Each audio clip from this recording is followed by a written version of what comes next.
who would like to view this later are able to do so. Thank you all so much for joining us this evening. We are here this evening to talk about historic and current approaches to forest and fire management in the Truckee-Tahoe area. And I'm very excited to have a great panel of speakers here this evening joining us that I will introduce shortly. But first and foremost, my name is Anne Graham. I am the Forest Futures Program Coordinator with the Tahoe Truckee Community Foundation. And on behalf of all of our staff, our CEO, Stacy Caldwell, and our board, I want to thank you all for joining us for tonight's Salon. As I noted, we are recording this presentation, so I'll just ask that folks do keep themselves muted throughout the presentation so that we try to make that recording as tech savvy as possible. I know that that sometimes doesn't always happen. The Tahoe Truckee Community Foundation has been serving our community since 1998. We connect people and opportunities, generating resources to build a more caring, creative, and effective community. We pride ourselves in connecting donors to causes that they love, supporting nonprofits through grants and training, and connecting community leaders to collaborate on strategy. With consistent strategy and leadership, we ensure that our grant making and the resources we attract to our region are aligned and effective. We are supported by an amazing board of directors passionate about this region, representing a range of industries and all deeply embedded and engaged in our community here.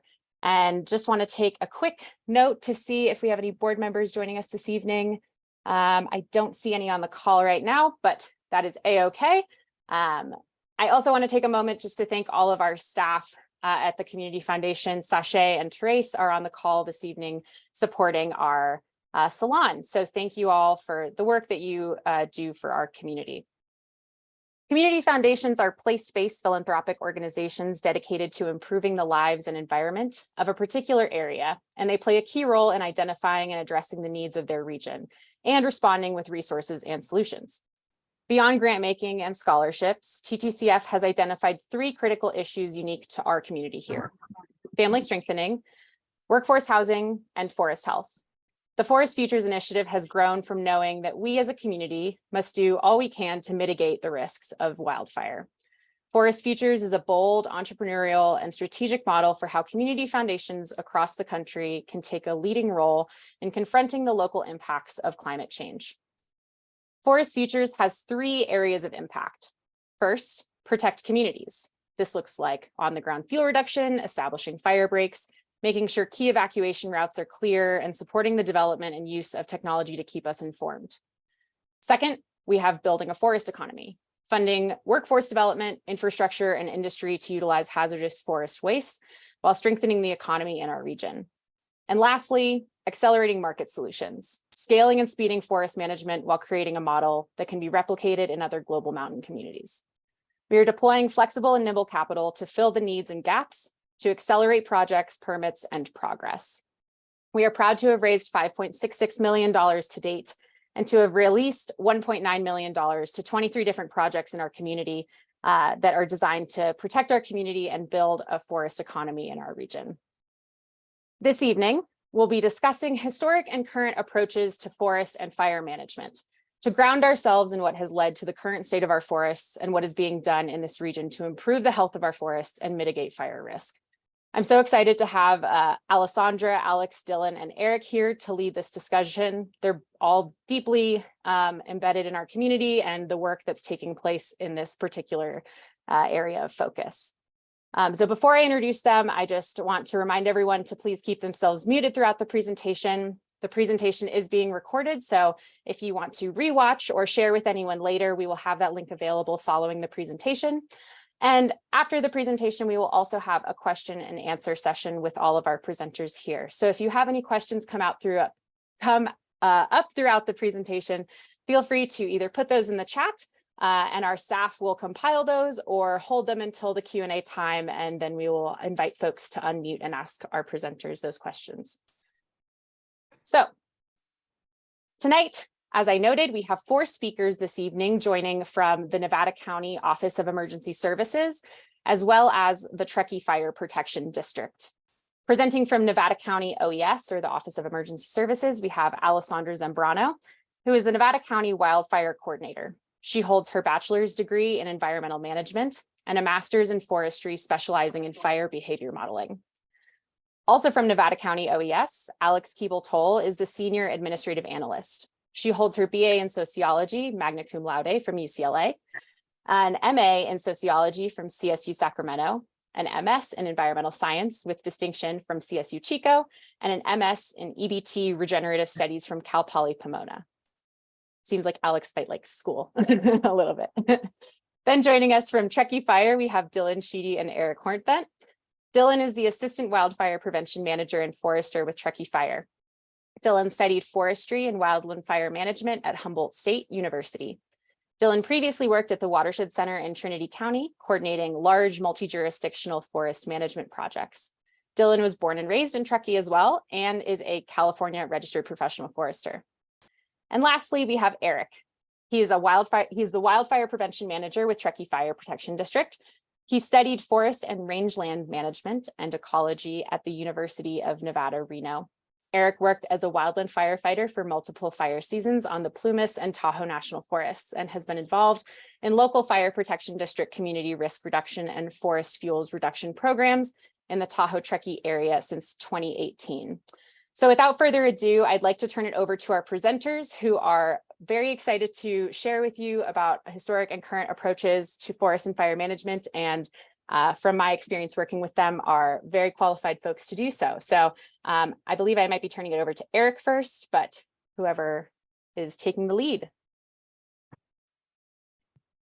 All right. Well, thank you, Ann, and thank you everybody for jumping in on this call. Really excited to get the Community Foundation, Nevada County Office of Emergency Service, and Truckee Fire here.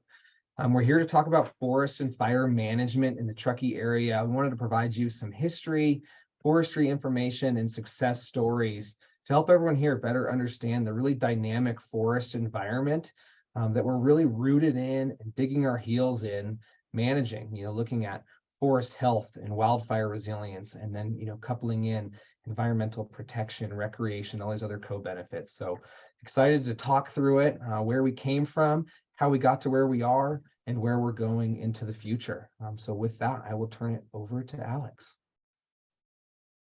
Alrighty. Hi there. Thanks, Eric, and thanks, Ann. So next slide, please. And I get to kick this off with where did we come from? And that's such a key starting point, because making informed land management decisions is really all about context. Where do we come from? Where are we now? Where do we need to go? And I think the where do we need to go part is, ultimately where we want to land at the end of this conversation, but the starting point. So California was peopled for more than 12,000 years prior to European settlement. It's kind of hard to believe. And land in and around the Tahoe Basin were managed holistically by several tribes, notably the Washoe, but the Maidu to the north and the Paiute to the south also traveled through these lands and played a role in land management. And these techniques, they included burning, tilling, pruning, weeding, selective harvesting for multiple uses, including to cultivate culturally significant plants, to create better conditions conducive for hunting, to make sure that resources were available for housing, kind of a multitude of different benefits. Next slide. So it shouldn't come as a surprise that this extensive management really shaped the landscape. And, European explorers, American trappers, Spanish missionaries, when they arrived at California and kind of had this perception of characterizing California and the Tahoe Basin as being this wild Eden, they were really sort of off base, because the productivity and biodiversity of the land were in large part an outcome of this really sophisticated regime of harvesting and management practices that the indigenous people had been basically putting in place for thousands of years. And so this was actualized, this land management, in these really open and frequently occurring meadows, in a rich mixed conifer forest that was dominated by pine, in these really diverse understories that thrived in these more open forest conditions. It was a very visible result of this very strategic land management by indigenous people. Next slide. And then came colonization. And so with colonization, we had the genocide of indigenous people. We had the development of economic enterprises that destroyed or altered ecosystems. So to give you some context, from 1769 to 1890, the population of indigenous people in California went from about 310,000 to 17,000. So that's the loss of all of those land stewards. And basically, this was predicated on gold mining, this whole extractive era piece, but it was not just about the plunder of mineral resources, including gold and silver, as in the case of the Comstock lode, but logging to build the towns, to timber the mines, and then grazing to feed this influx of people. So grazing of all those wonderful meadows in order to actually provide food for the miners. Next slide. And so the logging era of Western expansion really forever altered the forests that are around us and that are around us today. Trees were viewed as this never-ending resource. Large diameter trees were especially coveted. And this scarcity of building materials in the Central Valley and across the nation was really thought to be easily remedied by these stands of trees in the Sierra Nevada. To quote a gold prospector in 1848, you could remedy all of this with the inexhaustible supplies of the finest timber from the adjacent Sierra Nevada mountains. So our forests were seen as this way to solve all of these infrastructure problems nationwide. Next slide. And so the basin was ultimately cut, and actually much of forested California was just clear cut. To provide this timber, to timber the mines, to fuel the stamp mills, to build the railroads. Between 1860 and 1900, more trees were cut in California than had been cut in the 100 years preceding 1860. So that's like pretty extreme. And in the Tahoe region by 1893, timber was scarce. And by the 1960s, the majority of Tahoe was completely logged. There were none of these large trees or really trees to speak of at all. I'm going to hand it over to Alessandra now to talk about what followed this extractive era and how that impacted the forests that we are addressing today. Thanks. Next slide, please. So simultaneously, we were also implementing what we call the war on fire. And this was really because when your primary economic resource in your region is logging and mining, there's a vested interest in preventing fires, so you can protect those resources. And so this was viewed as a necessary thing to do, to have this total fire suppression be implemented. And so in 1850, California implements a total fire suppression legislative bill. And then in 1911, this was expanded to actually ban cultural burning with the specific intent of targeting indigenous communities to remove them from their ancestral homelands, really so we could access resources that they were living on. In 1934, the U.S. Forest Service bans fire as well by implementing the 10 a.m. policy. And so this policy was that by 10 a.m. the next day, the fire had to be put out. And so this was the total suppression policy being implemented on the federal level. This continued on. And so for over 100 years, essentially fire was the enemy. And it wasn't until 1960 that we realized this was a mistake. And we realized this because there were no new giant sequoias in California, and we recognized that there was actually an ecological need for fire on these landscapes. They had adapted to fire, and we had removed that. So the Wilderness Act brought fire back for the first time, and it encouraged people to consider using fire as a management tool. In 1974, the U.S. Forest Service changes their suppression policy to refer to it as a management policy. And then in 1978, they officially abandoned the 10 a.m. policy, and total fire suppression was removed at the federal level. It was in 1998 that the U.S. Forest Service added wildland fire use to their sort of management toolkit. And this was what we would call today prescribed fire. And it was the first time that it was really adopted as a strategy for managing our landscapes. And then in 2009, the National Wildland Strategy was born. It also gave birth to the U.S. Fire Administration. And the goal of this was to balance the needs of the forest with the needs of protecting communities.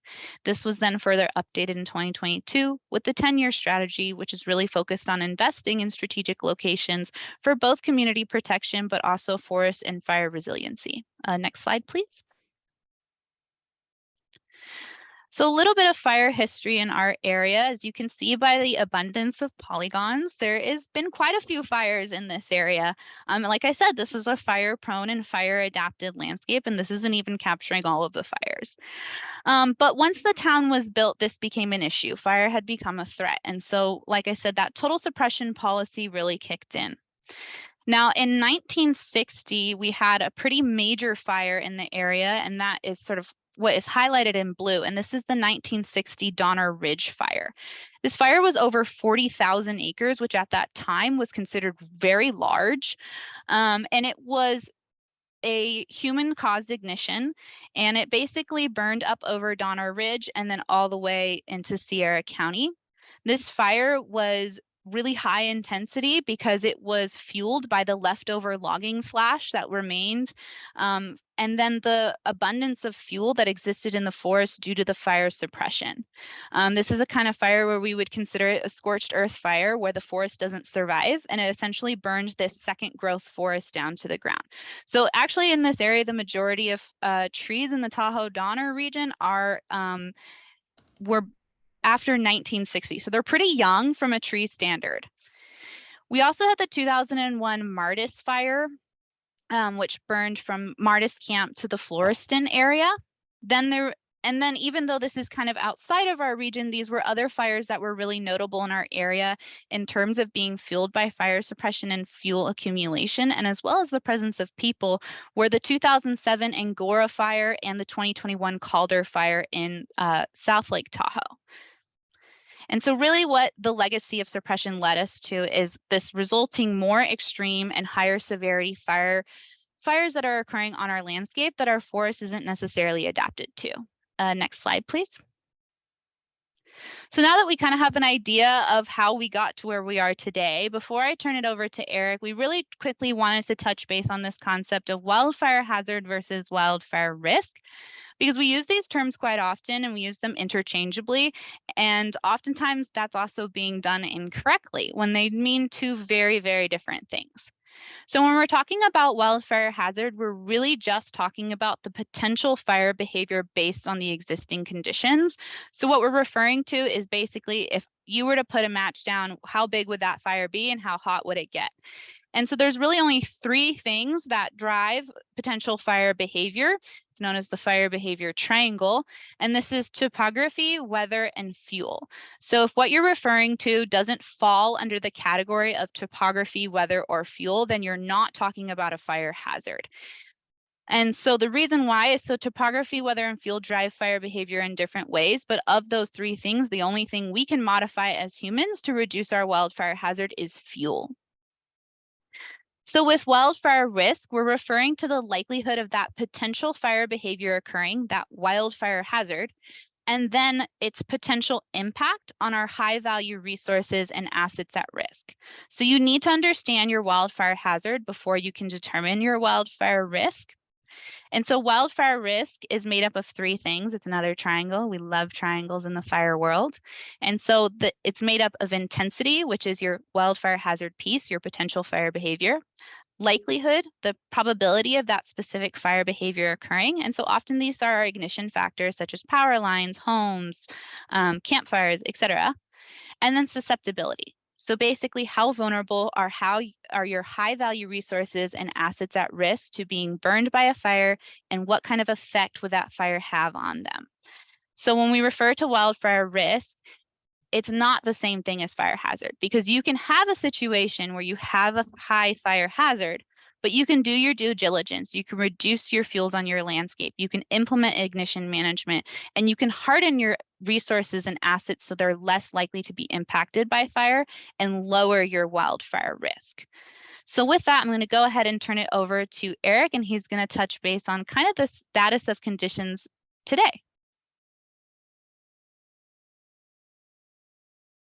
All right. Great. So right here, we got to go right to the picture, right? So what are you seeing here? We're seeing a forest that has the potential to, have very hazardous fire conditions. I think we've all heard these terms year after year after year: catastrophic fire behavior, extreme conflagrational losses. But the good news is that we do have ways that we can manage our fuel and work towards wildfire resilience in our forests, in our communities, and reduce that risk.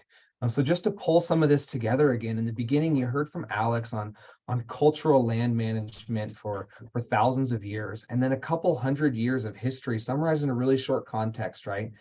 This is a couple hundred years of gold rush settlements, Western expansion, industrialization, all which had really, really heavy utilization of our timber all around the Sierras, not just in our populated areas.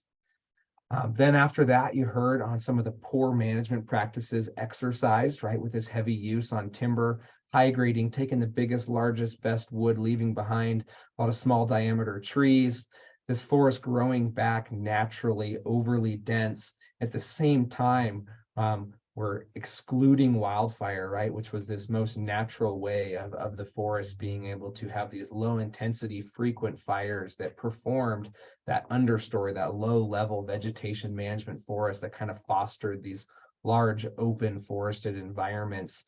And then you couple that with some other buzzwords we've heard about, right? Now you have environmental policy and some of these other pieces that basically left our forests in a state that they were completely mismanaged until these last 20, 30 years of recognizing the need to manage our forests. And then really these last 7 or 8 years of the worst years of fire history we've seen in the state, both by number of acres burned and number of homes lost.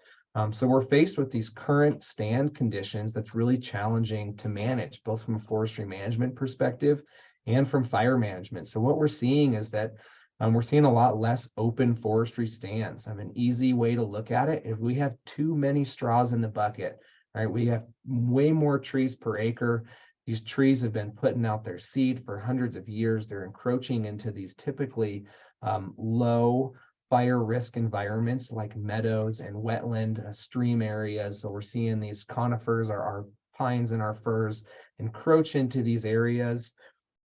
We're all seeing more dominated shade tolerant trees, right? I think everyone's probably seen in this area that a lot of these treatments, whether it's a defensible space project at a house or a fuel reduction project in our forest, that we just have a lot of white fir in the understory. So this white fir is a species that can generate in the shade of these overstory second growth trees.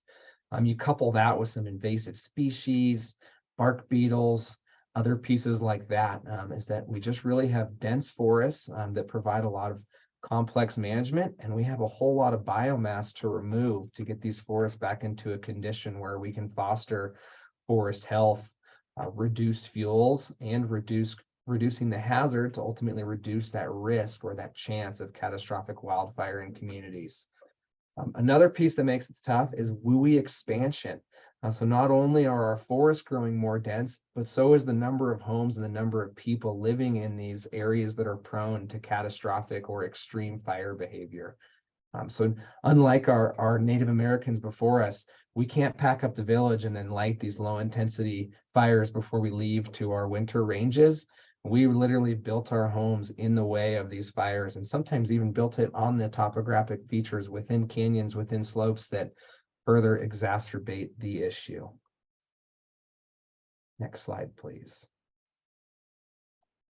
All right, so some things we're seeing in our forests, largely due to this, over densification, too many trees per acre, is that we're seeing a lot of natural and evolving stressors. And these stressors make forest managers, and our job is managing community risk and wildfire resilience, increasingly more complex. We have some natural stressors like forest pests and pathogens. Everyone knows about the bark beetle infestations and kills, and the tree mortality that we're seeing, all around the Sierras and creeping into the Truckee and Tahoe areas now more than ever. You couple that with invasive species like the white pine blister rust that is decimating and destroying a lot of our sugar pines, environmental stressors like years of drought, climate change, lots of fire and acres burned, and factoring in a lot of anthropogenic impacts, right? Recreation demands, more people moving into the forest area to escape hotter area climate refugee, a lot more people getting out into the woods, and WUI expansion, right? That wildland urban interface, building our communities right amidst our forested environments.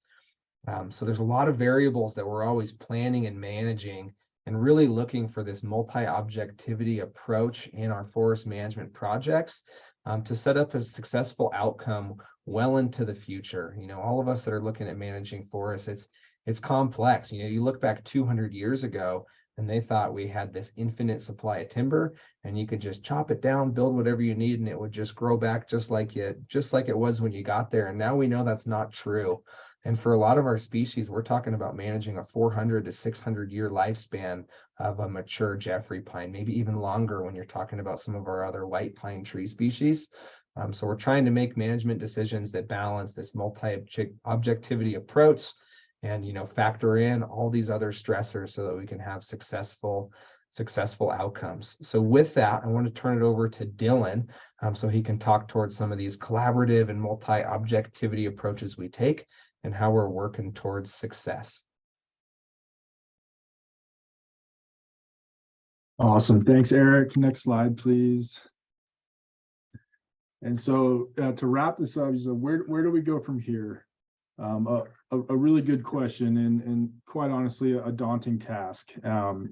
Keep in mind that the history you just got from Alex and Alessandra, it took us over 120 plus years to get to where we are today, and it's going to take much longer than that to get our environment back to where it needs to be. And it really is a multi-generational effort. And so before we kind of dive in, we felt it was important to talk about some of these terms that we use from a fuel management standpoint, and one of those is being fuel. And what we do when we're trying to reduce risk is we're trying to reduce fuel. Alessandra touched on that. It's the only thing that we can control. We can't change the topography, we can't change the weather, but we can change the fuels. And so what is fuel? We realize this might be a confusing term for people that don't use it every day in their everyday lives. And obviously we know that gasoline is fuel, but what about in the forest, right? And so fuel in the woods and the forest environment is any combustible material. This can be green, live trees. This can be recently dead. It can be your house. It could be your kayak. It could be the stuff you recreate with, right? Anything under severe conditions can burn.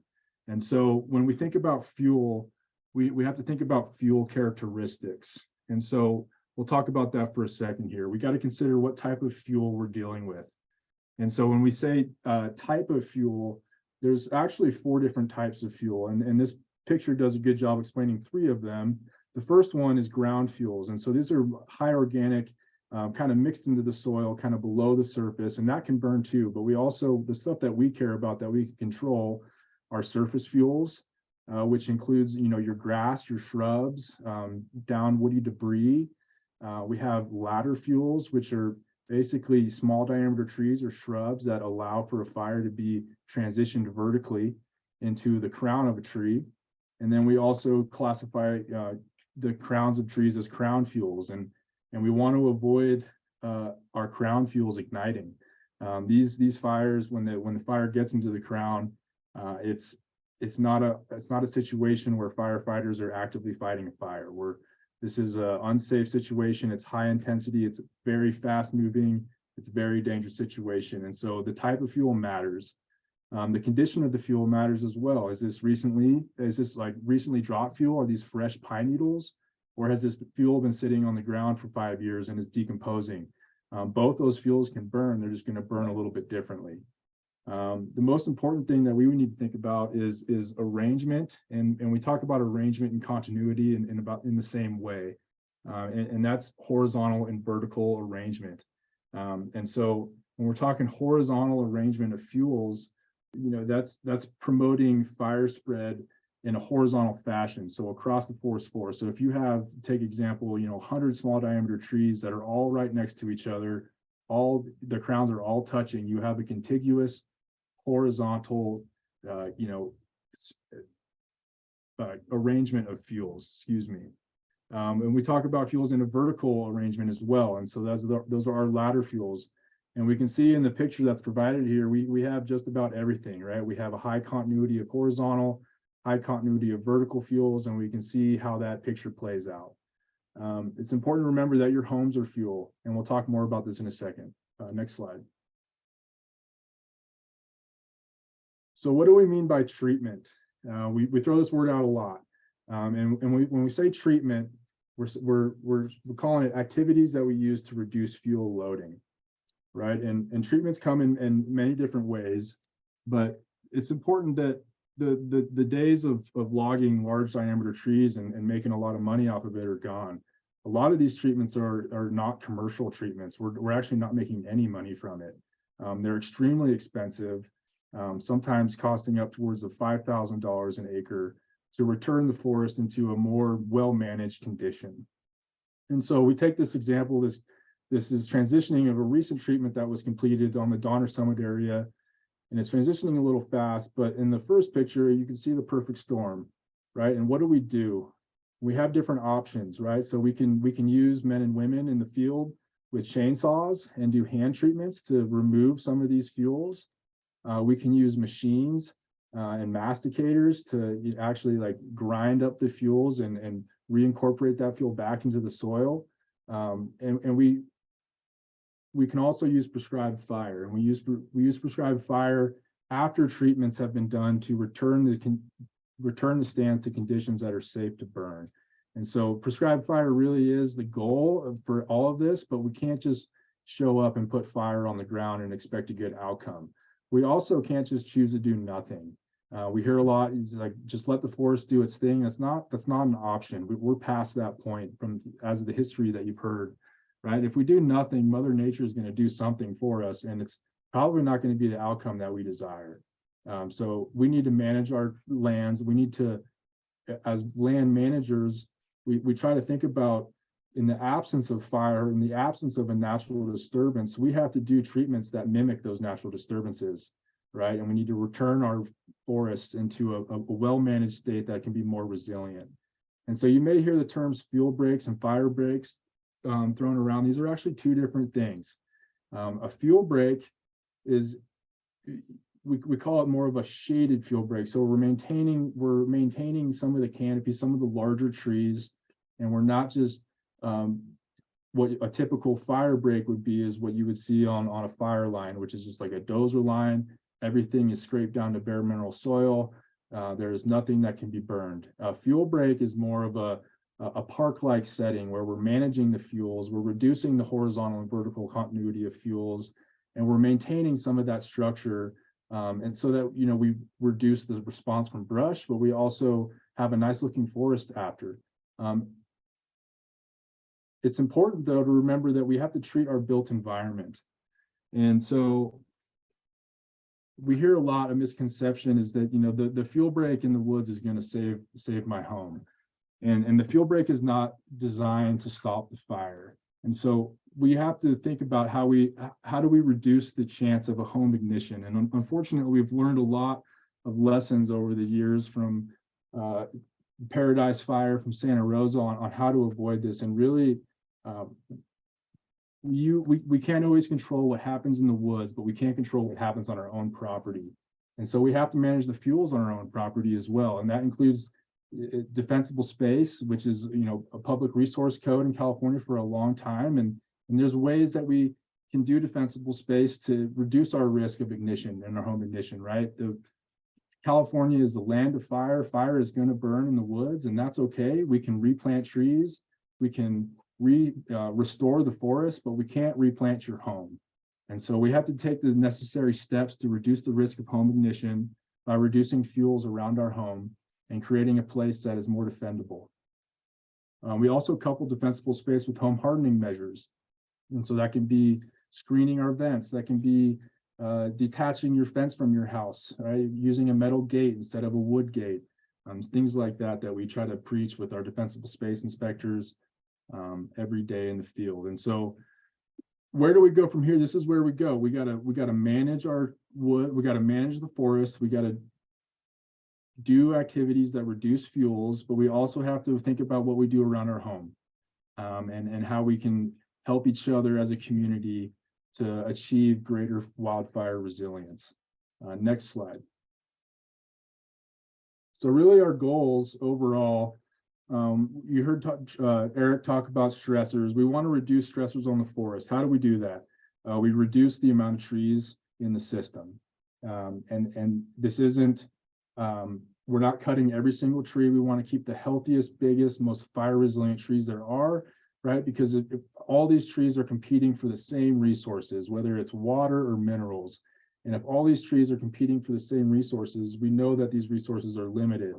And so if we reduce the amount of trees or the amount of straws in the bucket, we can increase the amount of resources that are available to individual trees, making them more healthy and reducing the chance of mortality.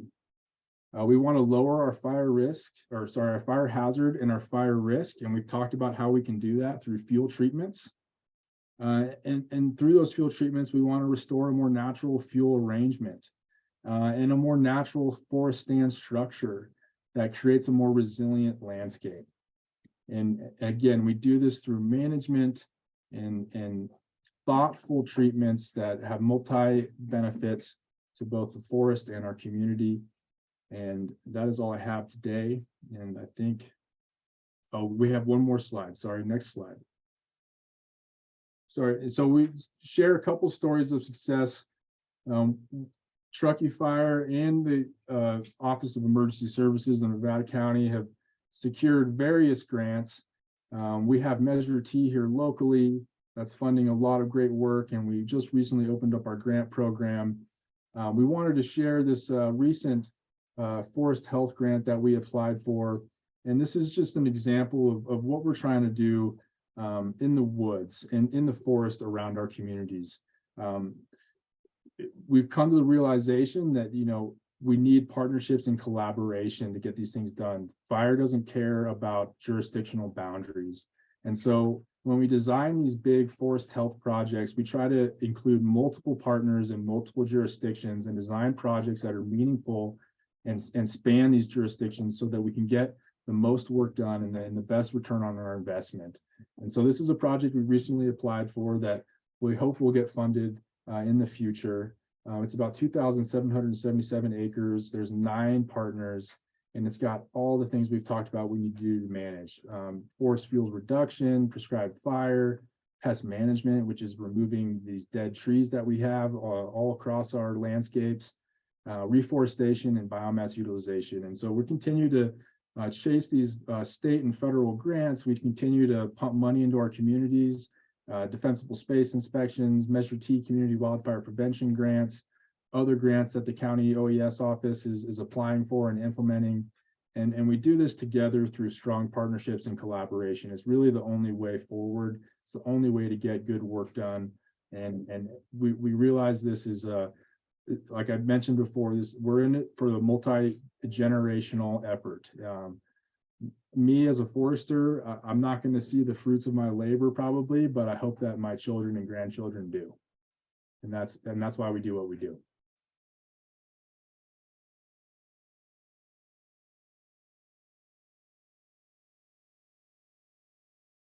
Fantastic.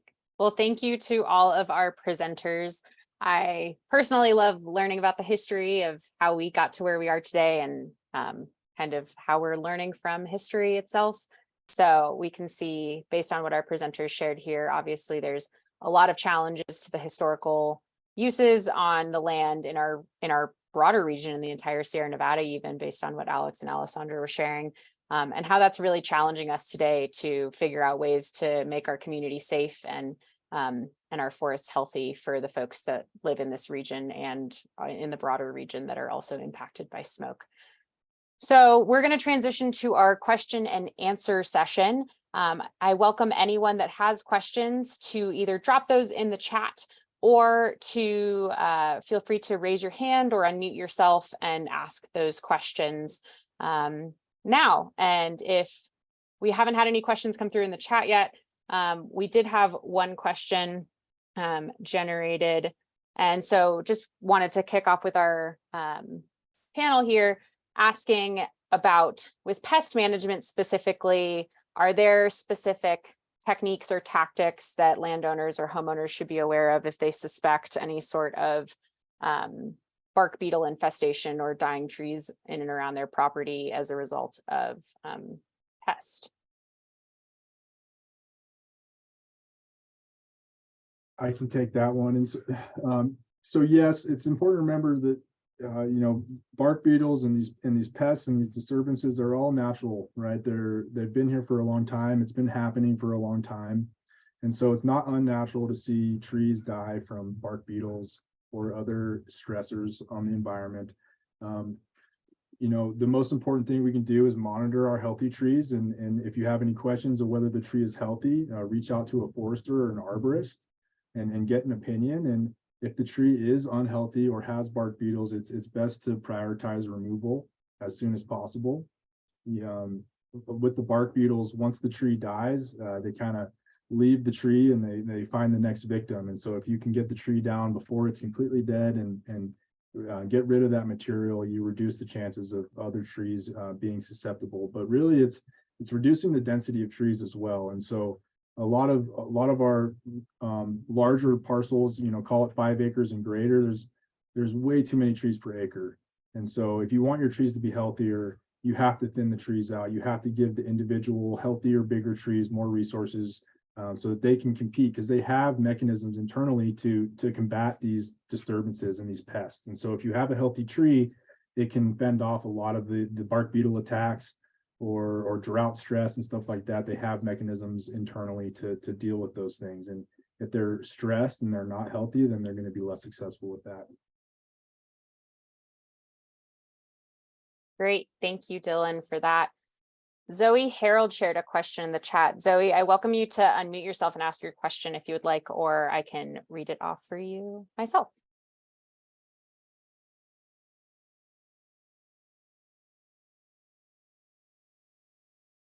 I'll read it. You mentioned biomass use as a project fuel solution. Can you provide some additional detail on that work? Thank you. Cool. Well, I'll start and then I'll let anyone else fill in anything else I missed. But yeah, of course. So, biomass is definitely produced by a lot of these projects, right? Doesn't matter if it's residential work, right? Pine needles, defensible space work, shrubs, trees, tree limbs, or these really large forestry management projects. They do produce a lot of biomass. And we have some options, right? The easiest, most cost-effective option is open pile burning. So you've seen that done a lot all over Truckee and the Tahoe Basin. It's local, you don't have to transport it. Where you cut it, you can pile it, and then under the right conditions and with the right permits and with the right crews, you can burn it and remove it. But we all know that produces smoke, which we're all sick of smoke in the summer.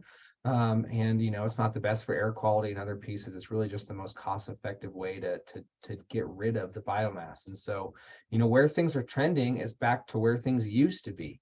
The Tahoe Truckee area used to have a dozen or more logging mills in the area, operating during that Western expansion and industrialization area. And, now we're down to about zero. We got a few new ones expanding now with Quincy and some other ones happening, some efforts down in the South Lake, Carson area as well. But the trend towards biomass utilization and building these wood markets back up is important. You heard Dillon talk earlier that we don't make money on these projects. We're spending $1,000 to $5,000+ an acre just to be able to get these projects implemented. So that's the actual cost to hire licensed timber operators and contractors to perform that fuel reduction work.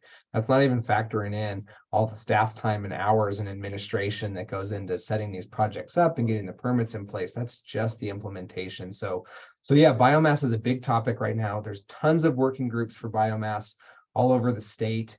I think there's about 38 current biomass facilities in the state that are able to process biomass and use them to produce local power or biofuels or things of that nature.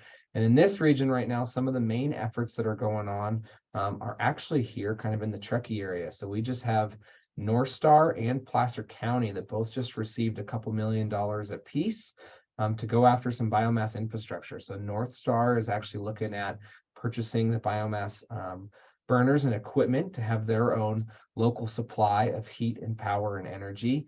And then Placer County is actually re-energizing, sorry for the pun, the momentum of the Cabin Creek biomass facility at the Eastern Regional Landfill off Highway 89 between Truckee and Palisades, Tahoe. So there's a lot going on. Truckee Fire and the town of Truckee and a few of our other partners, we're working on a biomass feasibility study for maybe a small biomass facility co-located at the Truckee Airport. And like I said, we have quite a few different local biomass groups, and we're looking at the options we can. Right now what we've done is, Dillon will maybe hit on some more, is that we have had some biomass go out. So we've had some of these more commercialized project. It's grinded, it's put in those large 53-foot, long semi-truck trailers and transported primarily to Honey Lake, so out near Susanville or over towards Rockland, Rio Bravo facility. So there's some locations we have some opportunities to use it, and it's definitely an expanding solution and market that'll hopefully get this biomass utilized in a way that's best for the environment, best for producing renewable energy, and also gives us better options to hopefully reduce our overall treatment costs, be able to get more work done with less money, and know that we're doing the right thing with biomass.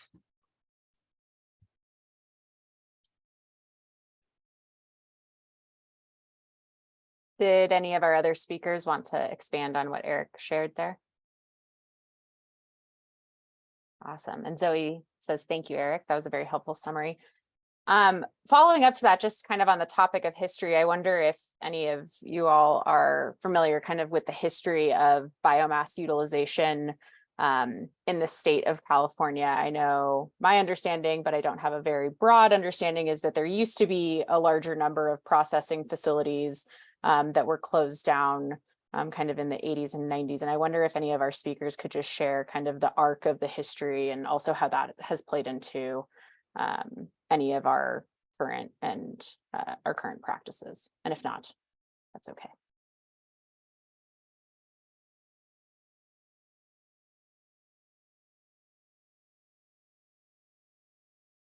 Yeah, I mean, I can jump in on some. That's definitely a very open-ended question. Fair, very fair. And I'd have to prepare some more, but the history is there used to be, multiple mill sites across California as a state. And there ended up being some policy and, some administration basically in the era of environmental protection and regulation that the large majority, as in like 90+% of these mills, were closed in about a 20-year period. So that was all tied to that same piece, right? We kind of had the war on fire. We wanted to protect our forests. And then we also had, a lot of regulation with California Environmental Quality Act and then other environmental regulation in California that ultimately led to a lot of mills closing down. So most of that biomass was processed for lumber, right? So primarily commercial purposes, and then the co-benefit was biomass. So when you're running a mill, you produce a lot of waste, and there's a lot of sawdust, a lot of waste, a lot of branches you have to process. And so typically it was called cogeneration. You would have these co-generating biomass where you'd be burning your biomass, producing steam energy to drive a generator to create electricity. And so a lot of these mills were able to provide enough electricity to run their entire mill operation, and either hundreds or thousands of homes nearby getting that energy back into the power grid. So it's a pretty good way to do it. And then what happened is, with us over-regulating a lot of these forestry pieces and not having this priority for forest management like we have today, is that we didn't get the same amount of lumber, this board foot, these large logs coming out of our forest to the mills. We closed a lot of the mills.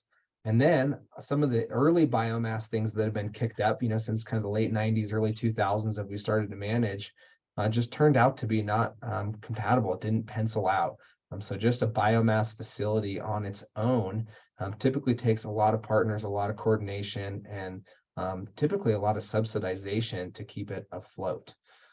So that's kind of where we're at today. The good news is that California's wildfire task force from the state level, as well as a lot of local partners, are all really engaged back in the wood markets and biomass. And so we have a lot of partners that are looking to revamp a lot of these wood markets, wood economies, and biomass utilization. So things are trending in the right direction. And, of course, we need continued collaboration and community support to make these big projects and these big facilities successful.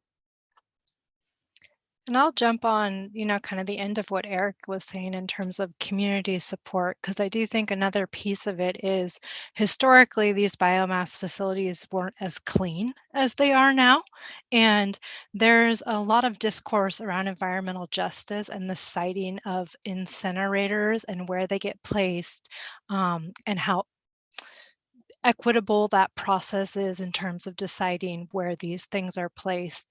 And because historically in the environmental justice movement, more affluent communities have taken the opportunity to place incinerators in more underserved, underrepresented communities, there is some degree of pushback from a public level in terms of being able to actually site and get these incinerators or these biomass facilities up and running, because there's still this misguided perception that there's a high level of pollution or potential exposure associated with these facilities, when in reality, they're a lot cleaner today than they've ever been.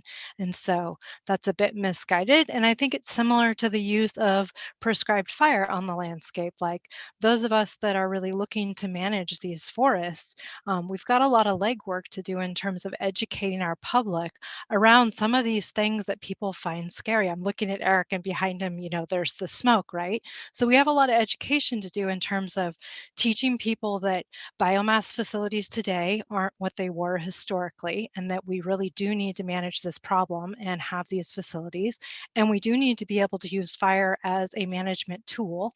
And a prescribed fire is not the same as having an out of control wildfire in terms of the actual exposure risk associated with that smoke. We're talking about, different types of constituents in the smoke profile. And so I guess I would just say, like, I think for us in Nevada County, it's something we're really thinking about is how do we educate people and bring them up to speed so that they feel safe around some of these concepts of what do we do with biomass? How do we manage these forests when it does have an emission component associated with it?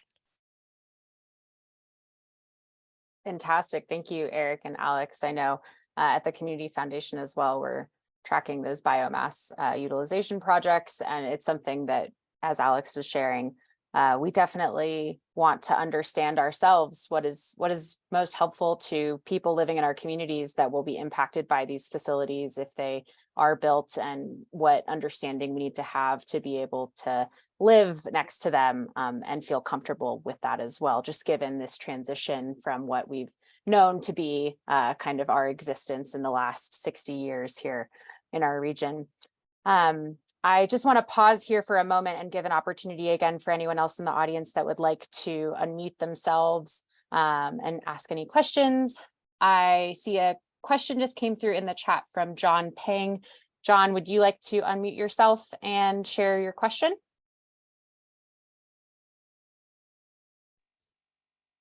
I was wondering if anybody had any updates on the Loyalton biomass facility plant. Hey there, Chief. So I don't have a perfect update to you, but what I can do is I will link you the California Biomass Energy Alliance direct link to the Loyalton biomass facility. So this alliance was created to help, help push and foster a lot of these, efforts and momentums built around biomass, and then provide direct link updates, everything that's going on with these facilities. So I will drop that in the chat, and then you can get some more direct info there. Beautiful, thank you. I just heard that Sierra County got like a $3 million grant from the Tahoe National Forest, so things are looking up there, and a lot of the other counties are going to be in line for other fuels funding also.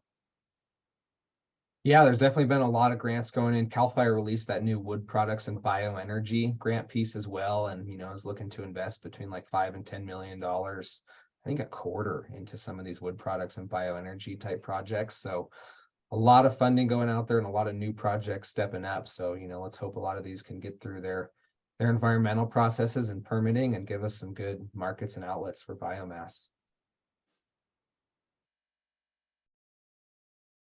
Thank you, John, for your question. I'll pause again for anyone else. I know I have one question that I'd like to circle back to if other folks don't have questions. We have another question from Zoe Harold.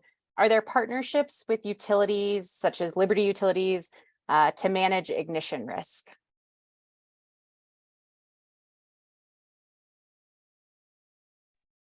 Yes, there are. So, I mean, not only is there partnerships, but there's also regulation. You know, some of this was existing and some of it's new out of some of the losses that have happened in California.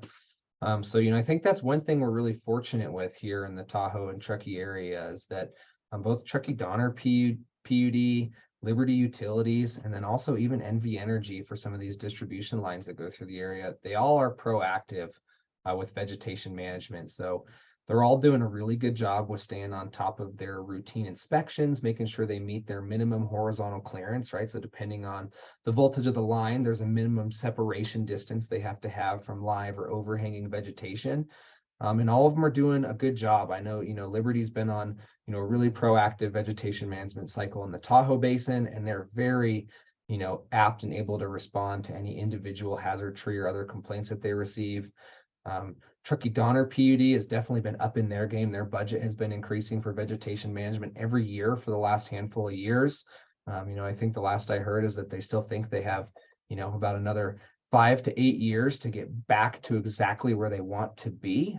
But the good news is I actually heard through another meeting from Truckee Donner PUD is that they actually had very few incidences this winter with having any sort of trees either blow over, fail, or individual branches contacting any power lines. I think they reported less than 3 all winter, which is a pretty good sign that they're in the right way, given the winds and snow loading that they have this winter, that their infrastructure, you know, should have the proper vegetation management for, you know, red flag days and you know, these high fire dangers in the summer too. So yeah, there's a lot happening. I know there's been some partnerships done between multiple fire agencies and counties with these energy providers to even think about proactive vegetation management, right? Getting these trees while it's ground-based and still small, not letting it become a big, large issue.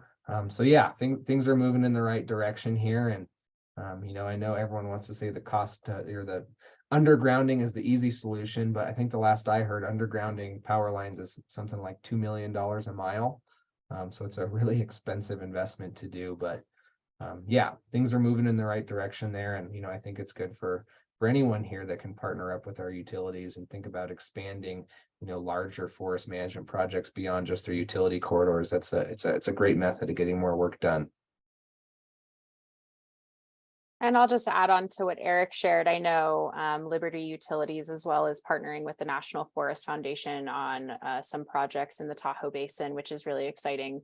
The National Forest Foundation is a major partner to the U.S. Forest Service to accelerate on the ground projects and fuel reduction projects and forest health management projects. So it's always reassuring to hear that the utility companies are taking the right steps to protect our communities.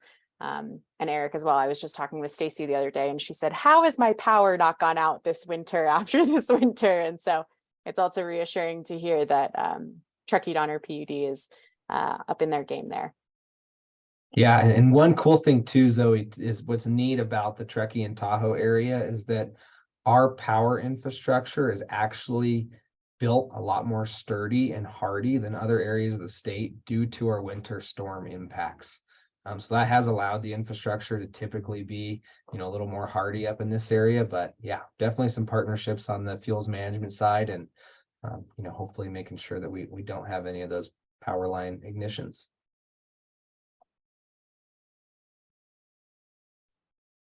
One additional question that came up for me, and I imagine Alex may be the best equipped to answer this question, but I don't want to jump the gun on that if not.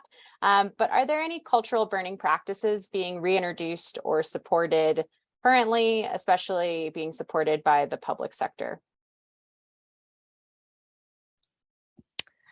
Now, up in your area, I am not specifically sure. And I always advocate that for folks who are interested in cultural burning, that you go straight to the indigenous people on whose land you're working, because it really does vary in terms of how a cultural burning practice would be implemented and what would be appropriate for a given landscape.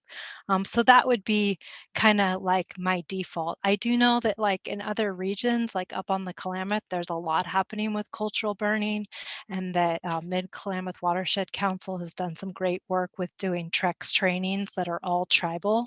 And I'll just share a little anecdote. I've done some work in fisheries up in that region. And my favorite cultural burning story is that historically, the Karuk and the Yurok, if the salmon weren't running on the Klamath, they would burn the hillsides to create an inversion layer of smoke over the river because it would cool the water temperatures enough that the fish would run. Right? So the fish are waiting out in the ocean for the water to actually be cold enough to signal to them that it's time to return to their natal breeding grounds. And to me, that's just such an amazing story of how important fire was for many of the indigenous people of California in terms of managing this landscape for multiple benefits.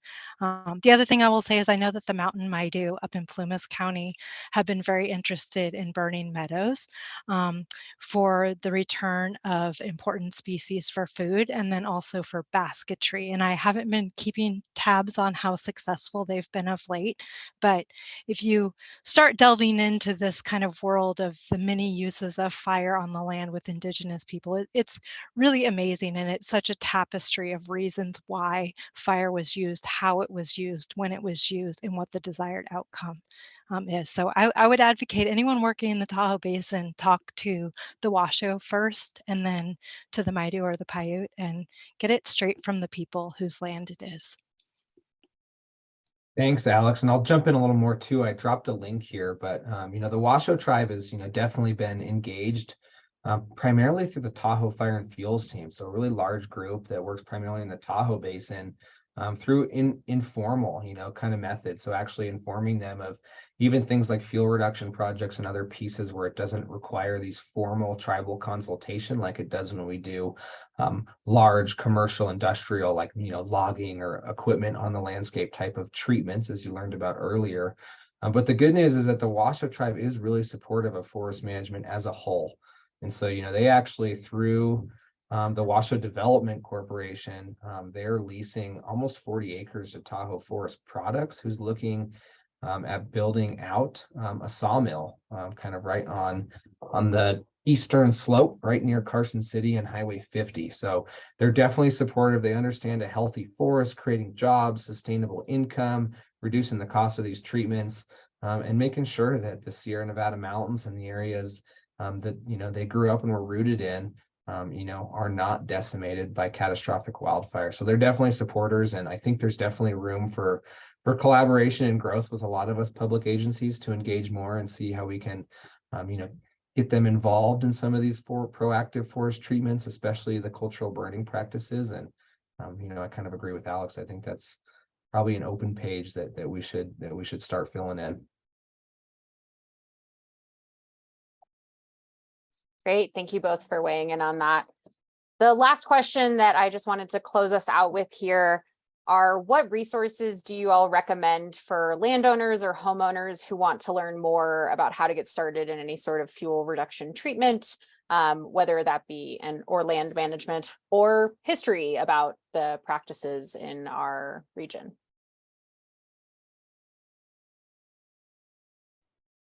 I would say, reach out to some local foresters, including myself.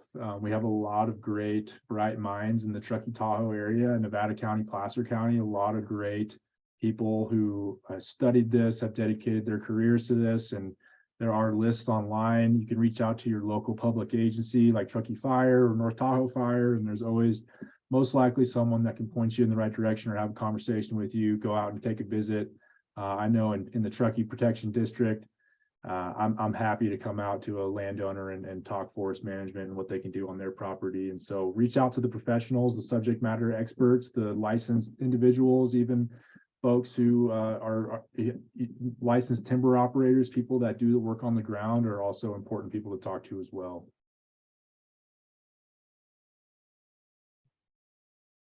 I'm also going to shamelessly plug Nevada County's platform really briefly. But Alex and I host an event called Virtual Office Hours. It's bi-weekly. We go in depth on various topics, and sometimes topics like these do come up. It's kind of a come as you please, stay for what you need informal meeting. We're happy to cover things too that the public is interested in. Recently, we've been really diving into CEQA and trying to do a lot of education around what is CEQA, what are these documents, what do they contain. So anyone's welcome to attend. I'll drop my email in the chat, and if you're interested, feel free to send me an email and I can get you on the interest list. Awesome. Thank you so much, Dillon and Alessandra, as well as Eric, for dropping in the chat two links, one to the Tahoe Truckee Community Foundation's Truckee North Tahoe Forest Management Program website.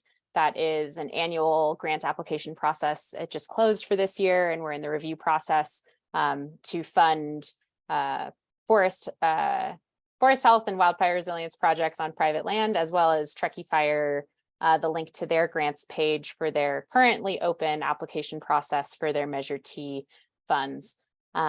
With that, I'm going to just share my screen one more time to share with the folks that are still here with us just a couple upcoming opportunities to engage with the Community Foundation. This Friday, we have our Mountain Housing Council quarterly meeting from 8 a.m. to 11 a.m. And then next month on May 24th, we will have our May Forest Futures Salon. If you have any follow-up questions of anything, feel free to reach out to me. My email's here. I'm happy to share our presenters' emails as well if you have additional questions. And finally, we do have a feedback survey that I just dropped into the chat box. So if you have any feedback or salon topic ideas that you would like to share, please feel free to add those to the survey. But thank you all so much for joining us this evening. I hope you learned something about the history or the current practices in forest and fire management in our region. And we look forward to seeing you at our next salon. And thank you so much to our presenters. Have a great evening.